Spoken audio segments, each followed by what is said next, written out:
Meus irmãos, vamos para um tempo de palavra de Deus. Queria compartilhar esta noite com vocês Lucas 14, 26, e estaremos compartilhando esse mesmo texto por duas vezes em versões diferentes. Leia na sua versão e eu vou ler duas versões diferentes aqui, tá bom? E se quiser ler na tela também, eu vou ler NVI e vou estar lendo também em Revista e Atualizada. E Almeida, Revista e Atualizada são as duas traduções que nós vamos usar para lermos aqui o texto, para a gente entender um pouquinho do assunto, do tema que nós vamos falar. Nós vamos falar de compromissos espirituais, que vai edificar a nossa vida. Vamos ler? Vamos lá. Se alguém vem a mim e ama o seu pai, sua mãe, sua mulher, seus filhos, seus irmãos e irmãs, e até a própria vida mais do que a mim, não pode ser meu discípulo. Agora eu vou ler numa outra tradução, Revista e Atualizada, que diz: se alguém vem a mim e não aborrece a seu pai e mãe e mulher e filhos, irmãos e irmãs, e ainda a sua própria vida, não pode ser meu discípulo. Amém? Você que está de pé pode se assentar. E nós vamos juntos aqui, por esse tempo de palavra de Deus para a nossa vida. Então que Deus possa falar com você. Você que está aqui, você que está em casa, eu tenho uma palavra de Deus para o teu coração. E eu quero dizer para você esta noite que seguir Jesus é trilhar pelo melhor caminho já conhecido por qualquer pessoa na terra. Existe um caminho muito bem planejado, muito bem traçado, que se você quiser segui-lo, é só você pegar o endereço na Bíblia Sagrada. Esse caminho é Jesus Cristo.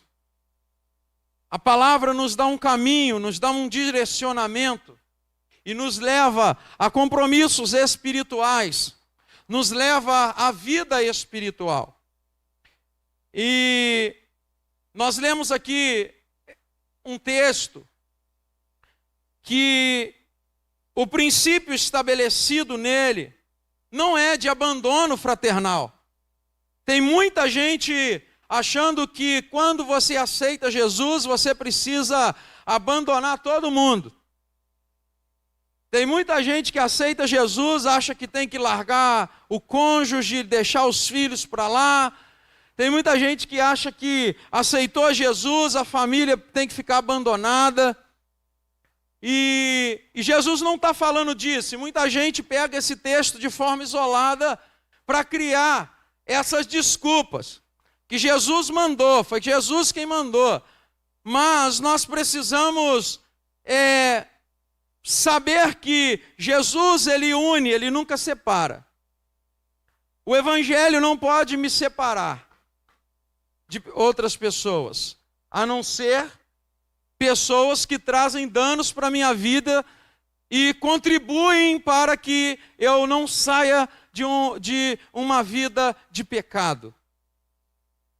Mas o Evangelho de Deus, ele nos ensina a aproximação. E o texto que nós lemos aqui, ele não está nos ensinando a abandonar a família, mas ele está nos ensinando o reconhecimento e valorização do Evangelho de Cristo. Está nos ensinando o quanto é sério servir e seguir a Jesus. Servir e seguir a Jesus é coisa muito séria, não é brincadeira. É por isso que nós não devemos usar alguns termos que às vezes a gente acostuma usar, não tem nada a ver, Ah, não tem problema. Com Jesus não é assim, não. Com Jesus tem a ver sim, tem problema sim. Temos que observar, temos que puxar a responsabilidade para nós e saber que caminhar com Jesus não é fácil. Há exigências para a caminhada com Cristo. E mostrando que esse texto não está falando de abandono familiar, mostrando que esse texto não está falando de você largar todo mundo e sair aí pelo mundo, ou pregando o evangelho, mas abandonando sua família, deixando todo mundo para lá. Mostrando que esse texto não quer dizer isso, nós podemos observar os versículos seguintes,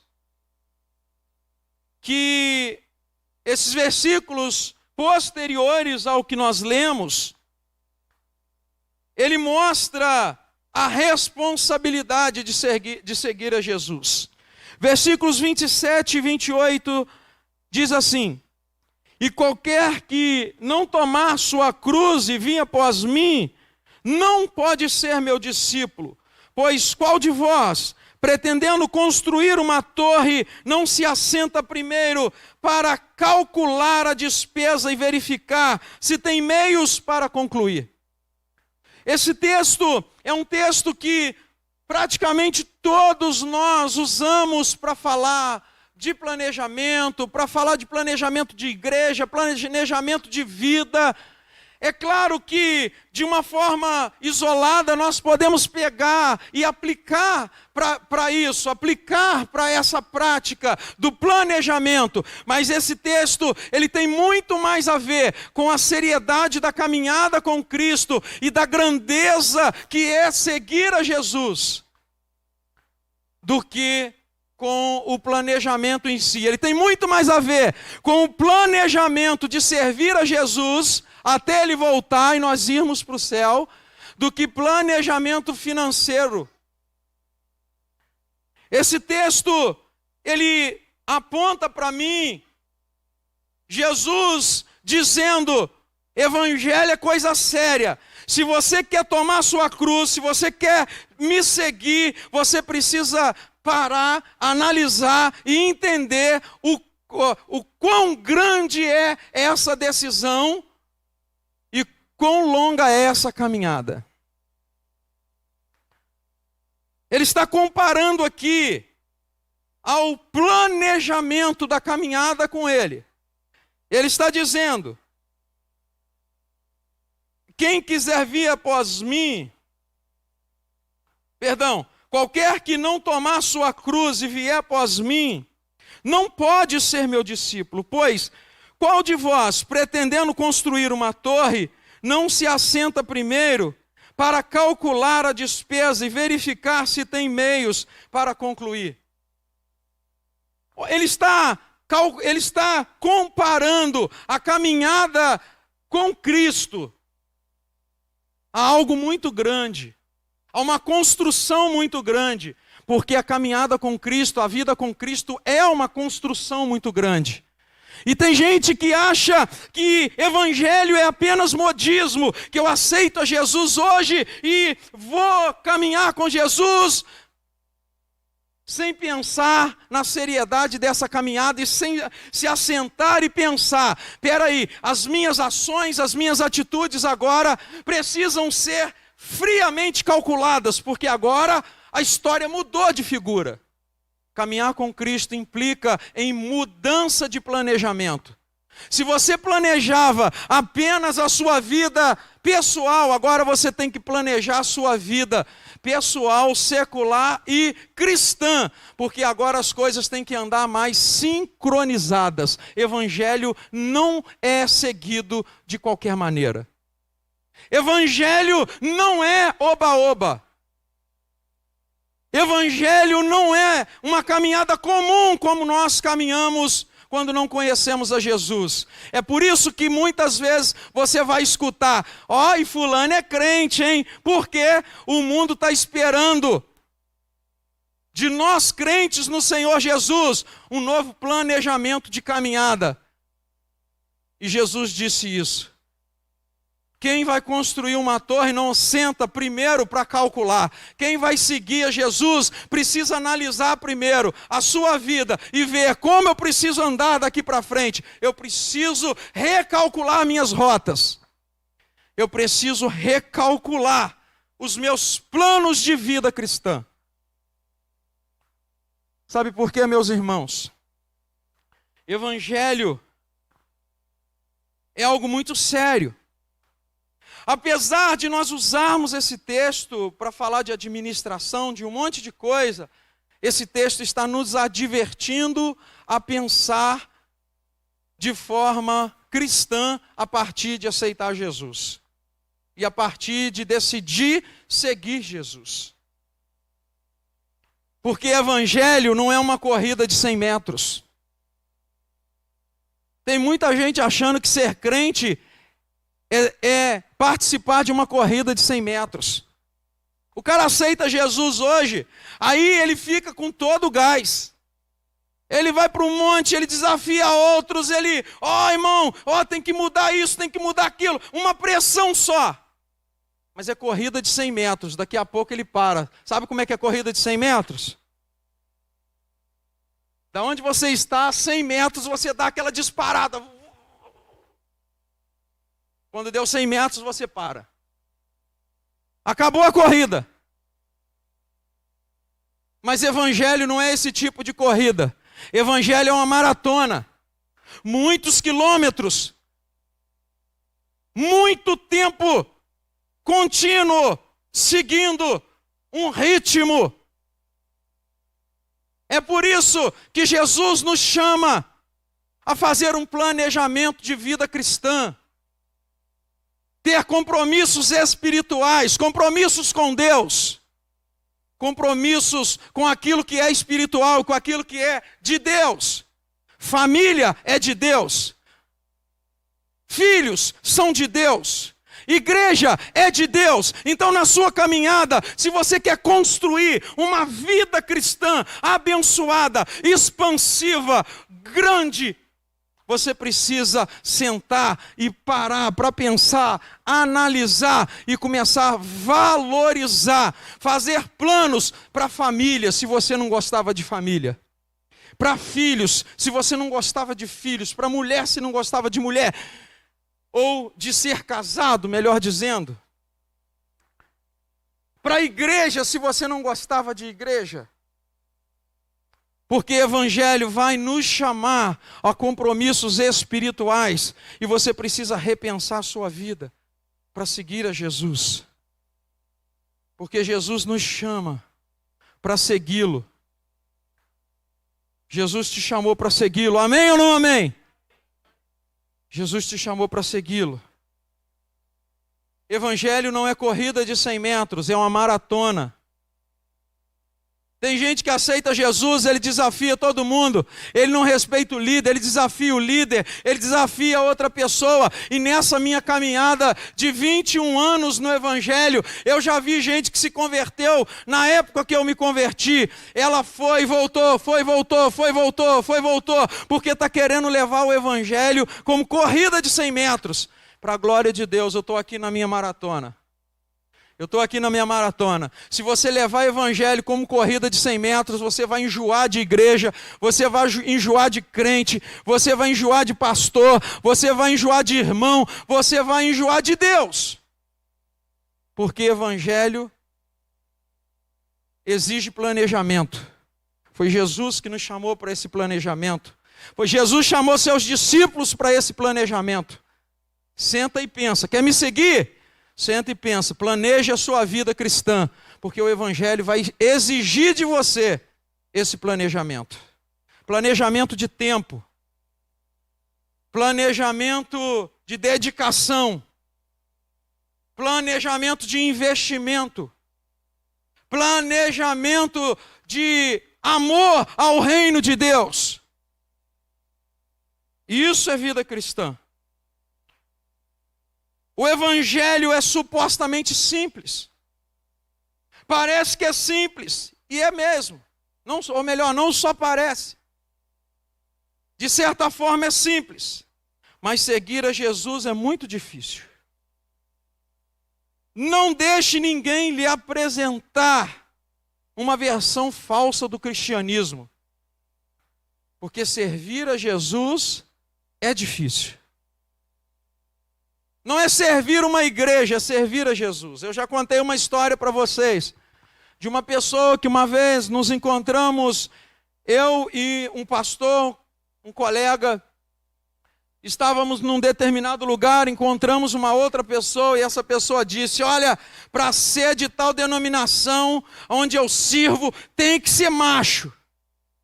E esse colega disse: olha, não é para ser da sua denominação, é para ser de Jesus, tem que ser muito macho. Meu irmão, minha irmã, não é para ser de denominação, mas para ser de Jesus, tem que ser muito firme. Para ser de Jesus, não pode ser enganado por uma mensagem falsa do cristianismo. Um cristianismo que não é o cristianismo. O bispo Doug, eu não vou arriscar falar os dois nomes dele aqui, porque eu sou ruim de pronúncia, como eu sempre falo para vocês, e é muito acertadamente eu vou errar. Então, o bispo Doug, ele fala o seguinte: o cristianismo tem a ver com seguir a Jesus e tornar-se como ele. Cristianismo é isso, é ser parecido com Jesus. E uma das nossas missões é formar discípulos à semelhança de Cristo. Uma das nossas missões é essa. É formar discípulos à semelhança de Cristo. Pessoas que são parecidas com Jesus.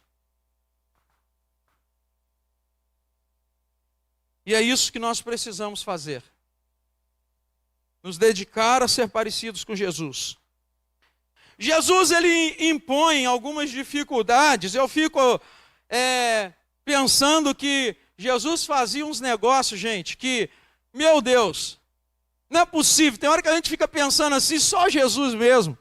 Jesus é terrível. Só Ele mesmo para fazer algumas coisas que, se eu fizer, você desvia. Mas Jesus fazia. Jesus falava uns negócios, gente, que se é no dia de hoje, muita gente não estava na igreja mais, estava desviado. A igreja hoje, a gente precisa ficar catando pedrinhas para escolher qual que nós vamos jogar.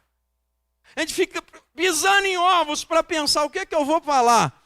Porque hoje qualquer mensagem que você prega, se ela for um pouquinho mais dura, ou com um pouco mais de verdade, pode ter certeza que no final do culto, pelo menos uma pessoa vai sair de bico.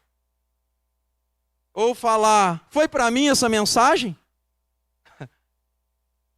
Mas Jesus fazia uns negócios que nós não podemos fazer não, mas ele fazia. Ou, na verdade, desculpa, nós podemos fazer sim, mas algumas coisas que Jesus fazia, e eu fico imaginando, eu fico pensando, ele colocava algumas dificuldades para ser discípulos, que até parece que ele não queria que essas pessoas o seguissem.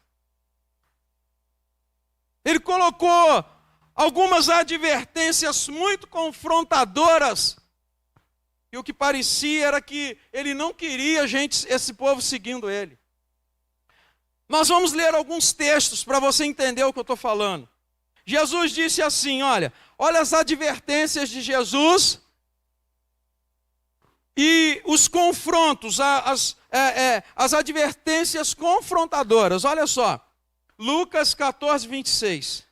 Se alguém vem a mim e não aborrece o seu pai, e mãe, e mulher, e filhos, e irmãos, e irmãs, e ainda a sua própria vida, não pode ser meu discípulo. Jesus estava falando, parece que, com outras palavras, né? Jesus estava dizendo, vocês devem aborrecer a família de vocês.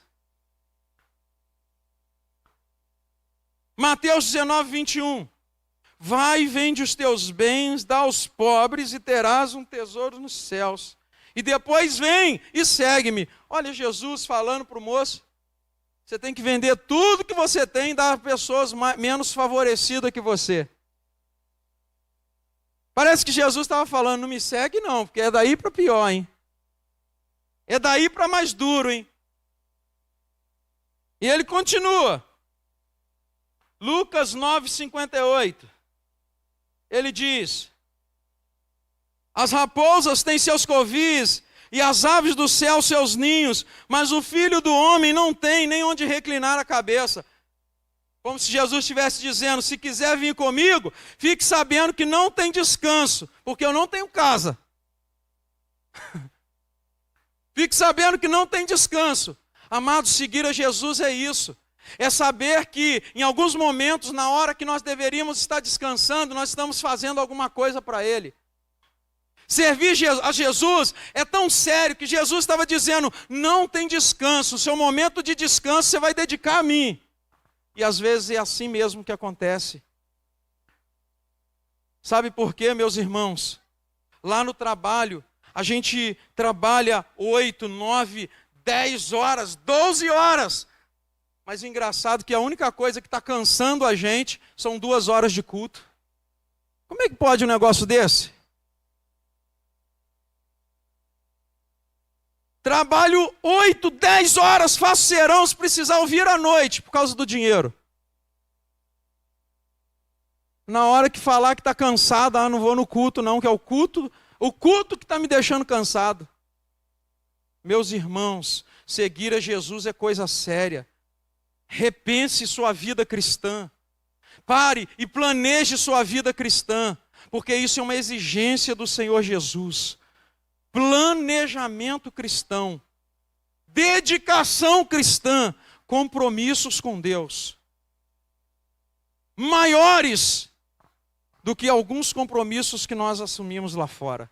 Tem compromisso lá fora que você é obrigado a cumprir, porque se você não cumprir, você mancha, respinga na sua vida cristã. Mas antes de assumir um compromisso, pense no seu compromisso com Deus. Buscar em primeiro lugar o reino de Deus e a sua justiça, e estas coisas vos serão acrescentadas. Evangelho é coisa séria.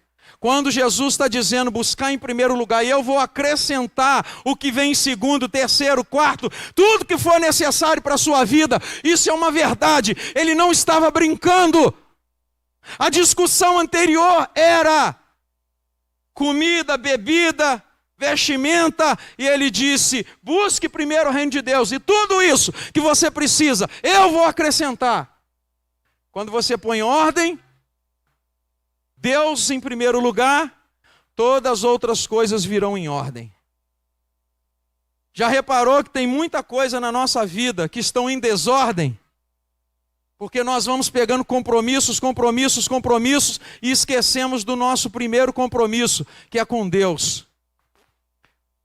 E quando nós desordenamos o que precisava estar em primeiro lugar e em ordem, todo o resto vai vir desordenado. Se você colocar ordem, tudo que vier para trás vai vir ordenado. Se você colocar em desordem, tudo vai vir em desordem. Evangelho é algo muito sério. Evangelho não é brincadeira. Evangelho não é para eu servir a Jesus quando eu quero. Ah, Deus sabe. Irmãos, depois que inventaram essa palavra, olha, eu vou te falar um negócio. É esse que é o negócio, esse é o problema. É porque Deus sabe. Ah, eu não faço porque Deus sabe. Eu não vou porque Deus sabe. Esse que é o negócio, irmãos. Aí está o nosso problema. É que Deus sabe. Porque se Ele não soubesse, se a gente conseguisse enganar, beleza, ia passar numa boa. Mas o negócio é que Ele está vendo, não tem como enganar. Por isso que Jesus disse, aborrece até você mesmo. Quer me seguir? Aborrece a sua própria vontade. Nós vamos ver isso um pouquinho mais para frente. E Jesus estava aqui, em Lucas 9, 61 e 62 também dizendo: seguir-te-ei, Senhor. Ou melhor, o texto está dizendo: seguir-te-ei, Senhor, mas deixa-me primeiro despedir-me dos de casa. Mas Jesus replicou, agora Jesus falando: ninguém que tendo posto a mão no arado olha para trás, é apto para o reino de Deus. Quem olha para trás não é digno do reino de Deus. Quem coxia entre dois pensamentos, é Jesus que está dizendo, não é digno do reino de Deus.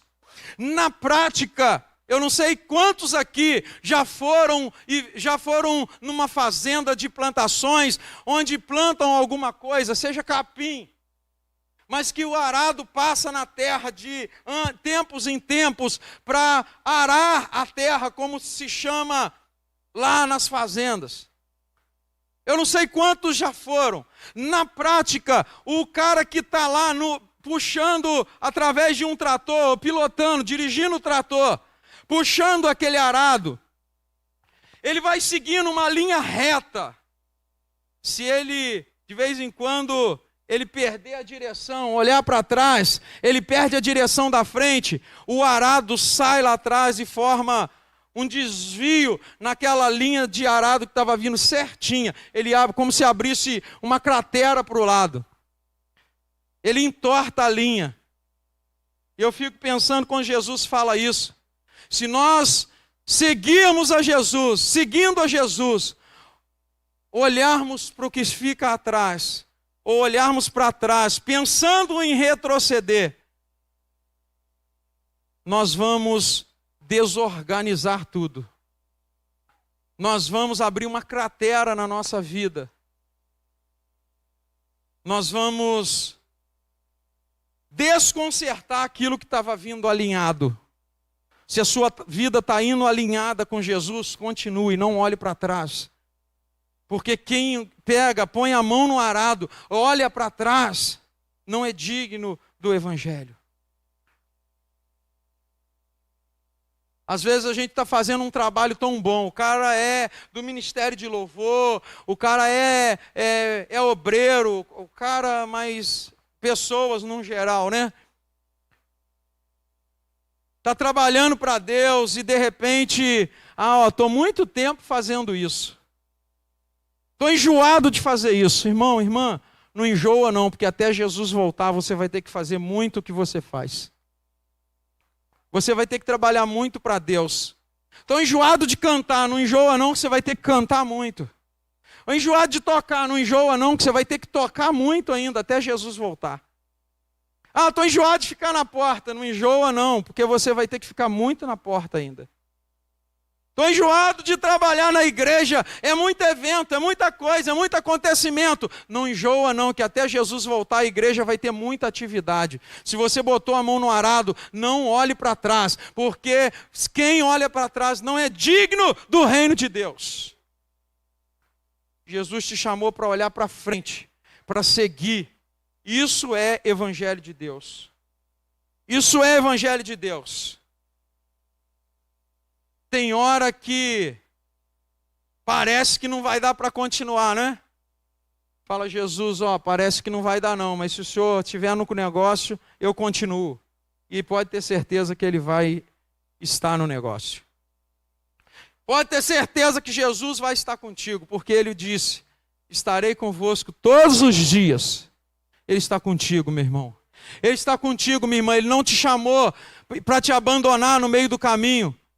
Ele não te chamou, Ele não te enviou, Ele não disse, ide por todo mundo e vai deixar você no meio do caminho. Ele não vai fazer isso, porque Ele disse, vai e eu vou estar com você todos os dias, até a consumação dos séculos. Ele vai estar contigo, Ele está contigo, o tempo todo Jesus está junto. Amém ou não amém? Então vamos fazer um barulho de palmas aí. Aleluia! Glória a Deus. Jesus está contigo, irmão. Glória a Deus. Jesus estava dizendo aqui, ó, você não pode nem despedir da sua família. Vamos embora. Lucas 9:59, segue-me. Ele, porém, respondeu, permite-me ir primeiro sepultar meu pai. Jesus, ó, você não pode nem no sepultamento do seu pai. Jesus disse, deixa os mortos sepultarem seus mortos. Jesus disse, não, vamos embora, me segue. Jesus fazia uns negócios, gente. Se você fizer isso na igreja hoje, as ovelhas são arrebatadas do curral. As ovelhas somem todas. Se você exigir um pouquinho mais, você já fica mal visto. É muito duro. O que seria de nós se Jesus estivesse aqui? E o que seria de nós se Jesus estivesse aqui? Já parou para pensar nisso? Como seria a minha vida se eu... Ah, pastor, mas não sou eu. É sim. Porque Jesus não está em carne aqui, mas Ele está vivo em nós, no nosso coração e vivo na igreja. E Evangelho, ele não perdeu o efeito da Bíblia, que ele tinha na Bíblia e para o povo dos tempos bíblicos. Evangelho, ele continua para mim, ele continua para você. Ele continua para nós. Então, meus amados, o que nós percebemos é que o que está em jogo aqui não é a separação familiar, e sim a consciência de que seguir a Jesus é muito sério. Apesar de não estar na moda mais, mas é saber que seguir a Jesus é viver pela fé. É aprender a viver pela fé. Quando você não está enxergando nada, é você saber, eu vou continuar porque eu tenho um Deus comigo. Quando parece que não está acontecendo nada, você dizer, eu vou continuar porque Jesus está comigo. É quando está doendo e parece que a dor nunca vai passar. É você dizer, eu vou continuar porque Jesus está comigo. É quando o diabo está se levantando contra a sua casa, contra a sua família, contra o seu ministério, contra tudo que é espiritual. E você dizer, eu vou continuar porque Deus está comigo. É viver pela fé. A fé vem de Jesus. Viver pela fé é o tempo todo acreditando que quem dá fé é Deus. Ele é o autor, Jesus é o autor e consumador da nossa fé. Tudo que você precisa de fazer, tudo que você precisar fazer, se depender de fé, comece em Jesus e consuma-se em Jesus. Porque Ele é o autor da fé, é Ele que faz a fé. É Ele quem faz a fé, é Ele que te dá a fé.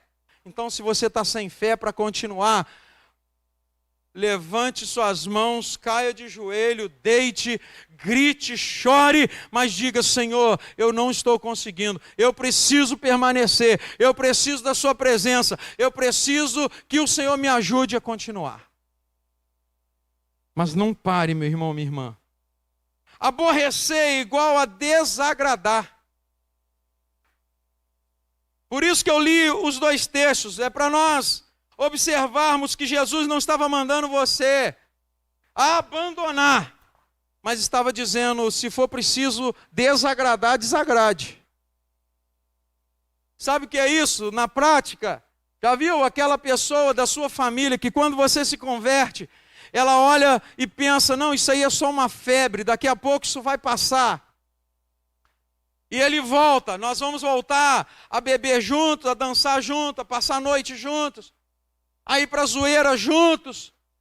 Aí o tempo vai passando, aí aquela pessoa fala, ah, isso aí é passageiro. Ah, você não vai ficar não.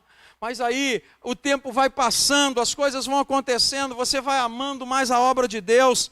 O tempo vai passando e você permanece. E aquela pessoa vê que não é apenas uma febre passageira, e ela vê que realmente você está dedicado a servir a Jesus e fez um novo planejamento de vida. E que você começa a planejar algo grande na caminhada com Cristo. E aquela pessoa vê que realmente você não vai voltar atrás. E parece que o diabo se levanta e começa a usar um monte de gente para se revoltar com você, para ficar chateado contigo, para brigar contigo. Família fica de mal com o outro, porque o outro se converteu, porque o outro conheceu o Evangelho, e você continua com Cristo. Por quê? Porque você entendeu que vida cristã é aborrecer algumas pessoas, inclusive da sua família. Para seguir Jesus vai ter momentos que você vai ter que deixar algumas pessoas aborrecidas. Vai chegar o tempo que Deus, o mesmo que te chamou, Ele vai preparar o tempo de você ir lá, se reconciliar, pedir, se abraçar, aquela pessoa reconhecer que você não está servindo apenas uma religião, mas que você está servindo a um Senhor, a um Deus, ao Senhor Jesus, o dono da vida. É isso que é aborrecer. É não retroceder porque alguém acha que você tinha que retroceder. Ah, não foi essa religião que eu te ensinei, meu filho. Ah, não foi essa religião que eu te ensinei, netinho. E você ter que dizer, mas foi essa religião que Jesus me apresentou. Servir a Jesus, caminhar com Jesus, se faz em alguns momentos da vida necessário aborrecer algumas pessoas. Jesus não estava falando para você abandonar ninguém, mas se for preciso escolher entre Jesus e uma pessoa ficar agradabilíssima com você, você escolher seguir Jesus. E vai ter o momento que Jesus vai preparar a reconciliação, vai preparar a conversa, e essa pessoa vai entender que Jesus te chamou. Mas não abra mão de Deus. Isso precisa ser feito para que a obra de Deus aconteça. É isso que Jesus estava dizendo. Era necessário que isso acontecesse, para a obra de Deus acontecer. É necessário para que o reino de Deus aconteça. Você aprenda a abrir mão de algumas coisas para servir a Jesus. Mudar o planejamento, se necessário for, para servir a Jesus. Jesus não baixou os padrões e nem baixa os padrões. Jesus continua exigente. Mas isso que é bom, lidar com gente exigente é que é bom. Gente que não é muito exigente, nós ficamos relaxadas do lado dela. Pessoas que não são muito exigentes, nós relaxamos. E vamos errando, e ninguém fala nada. Ninguém corrige. E nós vamos ficando pequeninos diante das situações, porque nós não aprendemos a trabalhar com excelência, nós não aprendemos a servir com excelência, nós não aprendemos a louvar com excelência, a prestar culto com excelência. Por quê? Porque ninguém fala. Tá bom, é assim mesmo, é para o Senhor. E depois que inventaram esse negócio, é para o Senhor, pouca gente quer estudar a Bíblia, pouca gente quer fazer um seminário, pouca gente quer fazer uma aula de canto, pouca gente quer entrar numa aula de música, pouca gente quer aprender um instrumento bem tocado. É para o Senhor, e a gente vai jogando qualquer coisa em cima do Senhor, a gente vai apresentando qualquer coisa para o Senhor, a gente vai dando qualquer nota musical para o Senhor, e por aí afora. É por isso que isso está acontecendo nos nossos dias. Porque quando Jesus nos chama, meu irmão, Ele nos chama para fazer o Evangelho acontecer. E Jesus é exigente, Ele não baixa os padrões, Ele quer o melhor. Ele quer o melhor, Ele quer o melhor da sua vida, Ele quer o melhor do seu tempo, Ele quer o melhor da sua dedicação. Ele quer o seu melhor. Você é um pedreiro e faz questão de, nos mínimos detalhes, ver que tem um erro e quer consertar. Ontem foi um pedreiro lá na minha casa. O cara tem um olho clínico. Eu, com muita pressa, não achava pedreiro. Eu falei, quer saber de uma coisa? Estou precisando colocar um piso aqui. Vou bem arriscar. Fui lá, estudei um pouquinho na internet. Só que você vê na internet o cara fazer uma coisa, você fazer a outra, né? Aí peguei e comecei a fazer. Para mim, para minha esposa, tá legalzinho, não tá muito ruim não. Porque eu já paguei pedreiro caro para fazer um monte de besteira na minha casa. Então eu que não sou pedreiro, estou fazendo alguma coisa que está pelo menos parecido com o que eu paguei, então está menos pior, né? Mas, quando o pedreiro bateu o olho, ele falou, poxa, pastor, aqui saiu um pouco fora, ó, tinha que dar uma melhoradinha. Pô, aquilo me deu um balde de água fria. Eu falei, poxa, pensei que eu estava por cima. Pensei que eu estava bem no negócio. Eu falei, irmão, você está vendo o erro? Ele tá, pastor, está 2 milímetros aqui ou fora, isso aqui vai ter um problema lá na frente. Irmãos, glória a Deus pela vida dele. Um profissional, ele quer fazer as coisas direito. 1 milímetro parece pouco, mas no final das contas vai dar algo fora de prumo. Começa um prédio de 30 andares, com 3 milímetros de erro na fundação. Você vai ver o que vai dar lá no 30º andar. 1 milímetro, 2 milímetros, 3 milímetros parece muito pouco a olho nu. Mas deixa ele ir acontecendo numa distância grande e você vai ver que tamanho que vai ficar esse problema. E na vida cristã a gente precisa pensar nisso. Nós fazemos nosso trabalho lá fora, nós queremos que funcione como alguém 100%, sem erro. Mas para Deus nós somos relaxados no tempo, relaxados na dedicação, não temos coragem de dar um dia para Deus. E não foi para isso que Jesus te chamou. Ele mandou você não olhar para trás, você segui-lo. E isso é vida cristã. O que passar disso, estamos falhando e precisamos voltar atrás e mudar a nossa conduta diante de Deus. Precisamos mudar. Se você se dedica mais a outras coisas do que a Deus, comece a repensar e replanejar a sua vida de evangelho, porque não é esse o evangelho que Jesus nos chamou para viver. Eu estou profetizando sobre a tua vida que você será o melhor crente dessa cidade, amém? Você será o... Não! Amém ou não amém, gente? Você será o crente mais dedicado dessa cidade, o crente mais perfeccionista dessa cidade. Nós queremos uma casa bela, queremos uma casa linda. Aí chega na casa de Deus, a gente vai lá, quer fazer de qualquer jeito.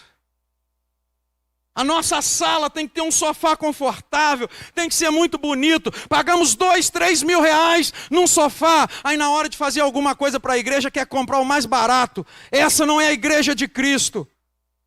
Quer comprar o que ninguém quer comprar o refúgio. Essa não é a igreja de Cristo. A igreja de Cristo precisa de excelência, porque Jesus não baixa os padrões. Jesus não diminuiu o preço. Jesus não deixou de ser o mesmo Jesus, aquele da Bíblia, aquele que exigiu renúncia, aquele que exigiu deixar tudo para trás para segui-lo.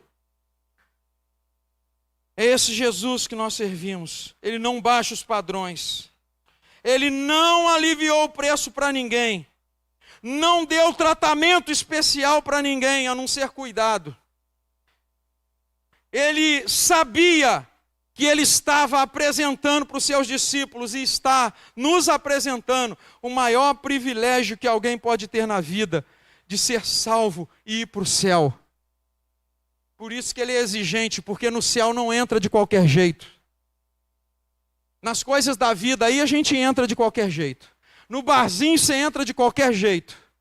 Na noitada você pode ir de qualquer jeito. Mas no céu não entra de qualquer jeito. No céu tem que ter vida com Deus. No céu tem que dar valor ao reino de Deus. no céu tem que estabelecer, para ir para o céu, tem que estabelecer o reino de Deus, para conhecer, ou melhor, tem que estabelecer o reino de Deus na terra, para conhecer o reino dos céus. Evangelho é assim. Se não estabelecer o reino de Deus, você não vai conhecer o reino dos céus. Isso é evangelho. E parece que nós estamos brincando. Nós somos muito sérios com tudo. Damos muito valor a tudo. Mas nós precisamos dar valor ao cristianismo. Quem te salvou foi o cristianismo. Não foi outras coisas tantas que nós servimos por aí. O evangelho é que nos salva. Jesus é que nos salva. Ai de nós se não fosse Jesus. Ai de nós se não fosse a morte de cruz. Para seguir Jesus você precisa ter compromissos. E pelo menos 4 compromissos espirituais. Pelo menos 4 compromissos. Primeiro, seu compromisso com perda e perder. Nós já falamos sobre esses 4 compromissos aqui um tempo atrás. O compromisso com perda e perder. Mateus 16, 25. Porquanto quem quiser salvar a sua vida, perdê-la-á. E quem quiser perder a vida por minha causa, achá-la-á.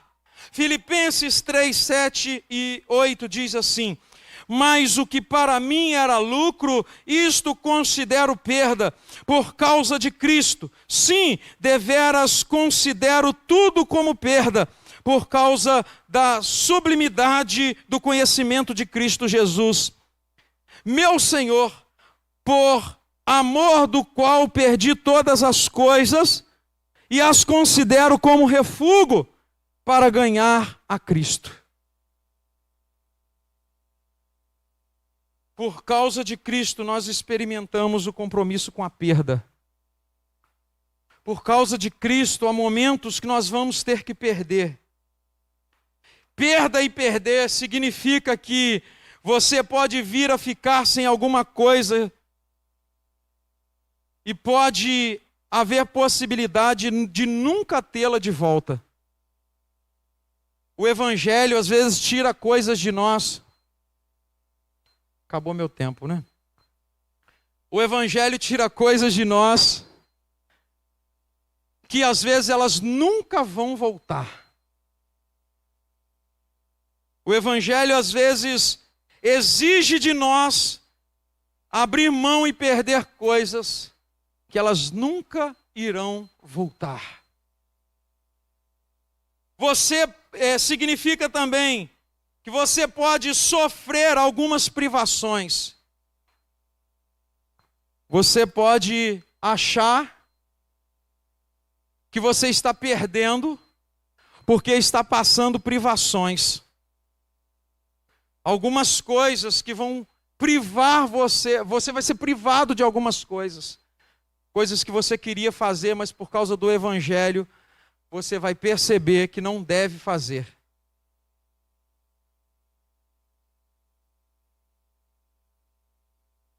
Também significa que você abrirá mão de algumas coisas. 2, vou finalizar, meu tempo já acabou, já entendi o sinal. O teste está feito. E nós vamos finalizar já, mas eu ainda para terminar o culto, ainda tem 14 minutos, né? Estou brincando. Eu vou falar rápido aqui. Segundo compromisso, seu compromisso com o sofrimento. Todos os grandes homens de Deus sofreram por causa do evangelho. Tinham compromisso, eles não abriam mão de sofrer por causa de Cristo. Isso parece ser muito louco. Se você falar isso para um parente teu, ele vai falar, você está maluco. Mas o evangelho exige isso de nós, isso é coisa para quem crê. Só quem crê pode acreditar que o evangelho vai exigir de nós alguns momentos, alguns sofrimentos.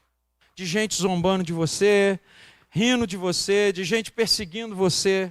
O evangelho exige isso. Você precisa ter compromisso e ficar firme com Deus. Sofrimento significa que você estará sujeito a dor, angústia, perda, danos desagradável. Você pode experimentar adversidade, aflição, infortúnio. Você pode passar por fatalidade, mal-estar, dificuldade. Tudo isso pode acontecer. Terceiro compromisso. Compromisso com o sacrifício. Tem gente que não pode nem ouvir falar em sacrifício. Gente, quando falamos em sacrifício, não estamos falando que você precisa ir na cruz de novo. Não estou falando que você precisa derramar sangue. Quem tinha que fazer isso já fez. Quem tinha que ir à cruz, morrer na cruz, já foi. Mas o sacrifício que você deve fazer é trazer para o altar. É vir para o altar, é vir para o culto. É o que Paulo disse em Romanos capítulo 12, versículo 1. Rogo-vos, pois, irmãos, pela misericórdia de Deus, que apresenteis o vosso corpo por sacrifício vivo, agradável a Deus, que é o vosso culto racional. Deus te chama para esse sacrifício vivo, a sua vida, você tem que ter esse compromisso com esse sacrifício. Sacrifício que às vezes dói, às vezes nos custa, mas Deus nos abençoa. Mas Deus faz mudar a história. Parece que é pesado demais, mas Deus está sempre junto, aliviando o fardo ou dando força para carregar esse fardo. Sacrifício significa dar suas posses por amor, renunciar o que você estima por algo superior, permitir desvantagem pelo bem de outras pessoas. Parece que você está levando desvantagem, mas não está não. Você está sendo cristão. É Deus que vai te honrar. Deus que vai te honrar. Quem se justifica não é justificado. Se você precisa se defender e se você se defende demais, você não precisa que Deus te defenda. Passe a confiar mais em Deus. Passe a confiar mais em Deus. Deixe Deus dar mais respostas. A gente fica querendo dar muitas respostas, e acaba que nós fazemos por nós mesmos, e Deus acaba não tendo espaço para nos honrar. Eu amo quando alguém dá um piso no meu calo e eu consigo permanecer firme. Depois Deus vem e mostra a situação, eu falo, oh meu Deus, muito obrigado, eu não precisei me justificar. Não se justifique, faça as coisas certas, do jeito certo, da forma certa, e Deus vai mostrar quem é justo e quem é injusto, quem está certo, quem está errado. Não é você que precisa fazer isso. Faça de forma certa e deixa que Deus te justifica. Isso é sacrifício, é aguentar coisas que você não queria aguentar. Irmãos, tem hora que dá vontade de matar uma meia dúzia, não dá? Mas eu preciso renunciar a essa vontade. Eu preciso sacrificar essa vontade, o meu eu. Eu preciso sacrificar o desejo da carne. É um sacrifício às vezes. Às vezes dá vontade de pegar uma meia dúzia e cometer como é que é? Homicídio duplo, triplo. Claro que é brincadeira, né, irmãos? Mas você nunca pensou assim, a pessoa te irritar, você fala assim, se eu pudesse dar um soco nele, ia pegar no pau do nariz dele. Você nunca pensou isso, não? Fala a verdade. Mas você sacrificou essa vontade, não sacrificou?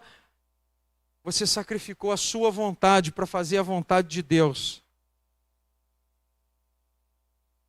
Então, meus amados, quarto e último, seu compromisso com a morte. Há momentos que você precisa morrer para as suas vontades, para você mesmo. Parece que está tudo englobado aqui. É isso mesmo. É um conjunto de coisas que te faz ter compromisso com Deus. Por isso que Jesus disse, toma a sua cruz e siga-me. Olha só, morrer significa o quê? Ou melhor, toma a sua cruz e siga-me. Deixa eu voltar um pouquinho aqui. Quando Jesus estava falando, toma a sua cruz e siga-me, Para nós hoje, quando fala de cruz, quando o altar tem uma cruz, quando tem uma cruz no púlpito, escrito Nazareno, né? Escrito Igreja do Nazareno aqui, ou a Igreja de Jesus Cristo. Quando tem o púlpito aqui, a gente olha, a gente pensa na vida. Mas quando Jesus disse, toma a sua cruz e siga-me, no tempo de Jesus ele não estava falando de vida, ele estava falando de morte. Porque a cruz para nós é pensar na vida, nos aponta para a vida. Mas a cruz no tempo de Jesus apontava para a morte, porque era na cruz que eles matavam. Era na cruz que eles matavam os criminosos. Era na cruz que acontecia o sacrifício para a morte, como foi o sacrifício de Jesus. Então, quando Jesus disse, toma a tua cruz e siga-me, ele estava dizendo, morra. O que significa morrer? Deixar de existir e funcionar, perder força e perder vigor, passar desta vida ou desvanecer, separado de modo permanente. Olha, meu amado, nós precisamos morrer e deixar de funcionar para algumas coisas que nós funcionávamos bem e vivíamos bem para elas. Porque Jesus nos chamou para isso. Perder força e perder vigor para algumas coisas que nós fazíamos com muita força, com muito entusiasmo. Que o teu entusiasmo agora seja seguir Jesus. Com a mesma força, com o mesmo vigor que você servia lá fora. Sirva a Jesus agora que Ele te chamou. Passar desta vida ou desvanecer. Há momentos que você precisa passar da vida que você levava. Morrer para a vida que você levava, para renascer um novo homem com Cristo. Um homem mais forte e espiritual. Precisa morrer o velho homem, porque aquele que está em Cristo, nova criatura é. As coisas velhas se passaram, tudo se fez novo. Amém? Separado de modo permanente. Quando Jesus manda você tomar a sua cruz, é para você ser separado permanente do mal, do pecado, das coisas que te fazem pecar e daquilo que desagrada a Deus. A gente finaliza aqui. Lucas 9:23, dizia a todos, se alguém quer vir após mim, a si mesmo se negue, dia após dia, e tome sua cruz e siga-me. Gálatas 2:20, logo já não sou eu quem vive, mas Cristo vive em mim. E esse viver que agora tenho na carne, vivo pela fé no Filho de Deus, que me amou e a si mesmo se entregou por mim. 1 Coríntios 15:31, dia após dia morro. Eu protesto, irmãos, pela glória que tenho em vós outros, em Cristo Jesus, nosso Senhor. Eu queria que você se colocasse de pé agora.